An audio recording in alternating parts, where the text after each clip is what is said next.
Hello there, I'm Ed Butler and welcome to Business Daily from the BBC. In today's programme, we're asking, should the arts be setting a high moral standard when it comes to the business sponsors that they accept? Yes, arts organisations do need money, but they also need to protect themselves from risks to their reputation.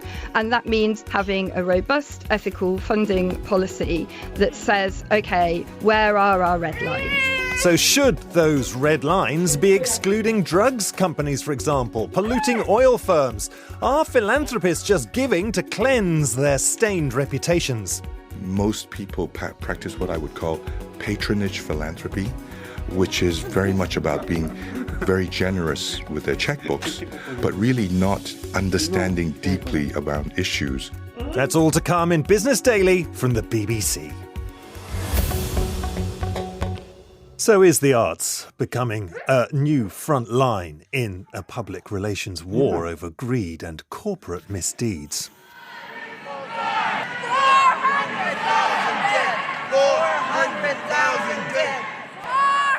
That's the sound of protests at the Guggenheim Museum in New York back in February during an exhibition by the photographer Nan Golding. The 400,000 they're shouting about are the estimated number thought to have died in the US after becoming addicted to a prescription drug, OxyContin.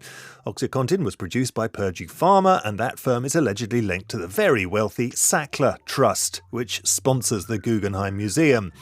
Nan Golding herself, as it happens, is a former OxyContin addict. Well, the Sackler Trust denies any direct connection to the drug, but the protests have had an effect. The Guggenheim says it now no longer is taking Sackler donations, nor, in fact, is the Tate Gallery in London. The British novelist, art critic and broadcaster Sarah Dunant has been reflecting for the BBC on how this scandal has fed into a well-established history of cash and corruption in the arts. Sackler money is everywhere in the art world. The V&A, the Serpentine, National Gallery. Nan Goldin herself announced that she would withdraw from a planned retrospective of her work at the National Portrait Gallery unless it refused £1 million donation on offer from the family. The Sackler donation was indeed dropped. It remains to be seen how many other institutions might follow. There has also been a demonstration at the British Museum. Last month, protesters invaded the Central Hall at the opening of an exhibition on Assyrian culture, calling out its main sponsor, BP, for what they claimed was its involvement in the carving up of the Iraqi oil industry after the 2003 war, its environmental record, and its role in climate change. The thorny relationship between culture and the money that supports it is not new. Think of the battle of tobacco sponsorship and sport. Those old days of billboards plastered with cigarette brands around Formula One racetracks and football stadiums are long gone. But it took time, pressure, and government action to bring it about. Politics, as ever, is embedded in all of this. The only way galleries and museums can bring in extra revenue these days is to mount superstar exhibitions which pull in punters and raise profile. Such blockbusters cost a fortune. Crowdfunding by a load of art lovers wouldn't come close. But they're honey to the sponsorship wing of many big companies, a way to soften what could be a problematic corporate image. Back to BP. Oil may have been literally the fuel on which we built modernity, but that sticky, crude river has never quite lost its rotten egg smell. As we walk through diesel fog into the horrors of climate change, it isn't going to get any cleaner. And yet, a whole slew of American museums, charitable foundations, art galleries were all built on oil fortunes. Guggenheim, Getty, Carnegie, Rockefeller, mining, smelting. Henry Ford's cars didn't run on water. How far back do we go? No one would defend Purdue Pharma's actions over OxyContin. But the Sackler family have been giving to the art world long before this scandal. One of its biggest donors, Arthur Sackler, died over 30 years ago. Should his name come off the boards? Should we give back the money as well? For centuries, the Catholic Church was the only global multinational in town. Art was one of its central tools of propaganda, advertising you might call it, and selling salvation was a licence to print money. All this is soaked into the Sistine Chapel as decorated by Michelangelo. Pope Sixtus IV, after whom it is named, ran one of the most nepotistic papacies of the age. The building was financed by new taxes, the brainchild of a certain Cardinal Borgia, and Michelangelo's work was commissioned by two popes, neither of whom let their vow of celibacy get in the way of their carnal pleasures. There's no doubt that without all of this lamentable corruption, we would not have many of the greatest works of art the world has ever seen. When faced with a last judgment, my instinct is to listen to history.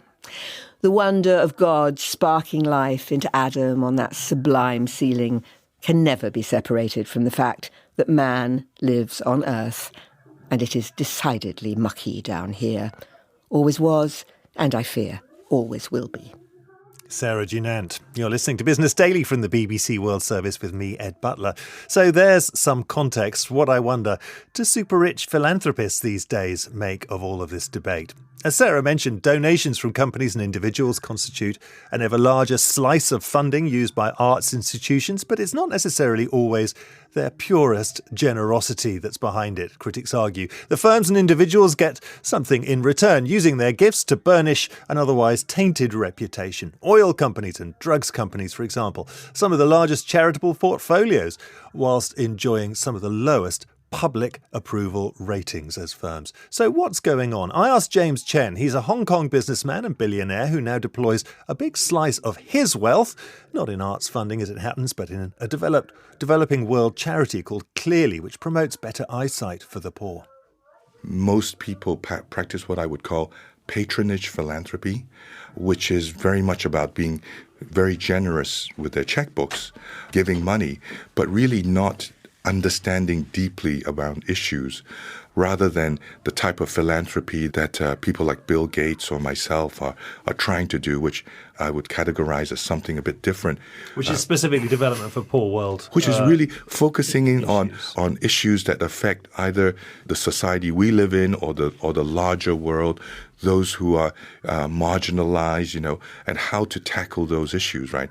And I think the key there is the ability to take risk in your philanthropy. And to be able to take risk, right, you really have to develop this deep understanding, right, of the issues. Failing, learning from failure, that's a very different type of philanthropy than patronage that most people are practicing. That doesn't really move the dial, right? What people talk about, that the phrase that some have used is something called moral licensing, which is basically that they can do what they like in business, specifically how you have made your money, but they've done it whatever they wanted in business, and then they are giving themselves sanction. Reputational sanctioning by simply, throwing a small subset of that money towards a good cause. Yes.